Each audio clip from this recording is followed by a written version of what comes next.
රජකම ලබා ගන්න කලින් වෙලදාම ගියානේ. ඔව්. මගේ සරුවට වැවුණා කැකිරි. ඉතින් කරත්තයක් පිරෙන්න කැකිරි තිබ්බා. අනේ ඇත්තට හොඳටම කවුරු හොයාගන්න තිබුතුමා. කරත්තයක් පටවන ගොනා ඉඳ ගන්නවා කරත්තෙට කැකිරි පටවනකොට. හා කොහොම කිව්වා? ඔතන ගියා. ගොනාට බර වැඩියලා. ඔයම කරත්තේ පටවගෙන වෙලඳ පොළට ගියා. ඔව්. පොළට ගිහිල්ලා මම කැකිරි කොට ලස්සනට ගාලා හැඩේට ඔන්න මගේ කැකිරි කොට මේ පැත්තේ සූඩිය මුදලාලි. ඔව් ඉතින් මම කැකිරි කරනවා මම කියන කැකිරි ලාභයි කැකිරි ගන්න නංගි මල්ලේ එන්න නැත්නම් මම මෙන්න කැකිරි ලාභයි. ඉතින් එනවද? ඔඩි ගෑනු එනවා. ඉතින් ගෑනු එනවා කැකිරි කොට දිහා බලනවා. සූඩියෝ ගන්නවා යනවා.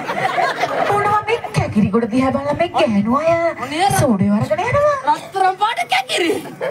ඒකනේ. රත්තරන් පාට දිල්සිනේ තියෙන කැකිරි දාලා සූඩියෝ අරගෙන යනවා කියන්නේ. ඒක තමයි පුදුමේ. ඔය ගෑනු වෙනවා කැකිරි කොට දිහා බලනවා අක බලා ගන්නවා hina වෙනවා සූඩියෝ අර යනවා.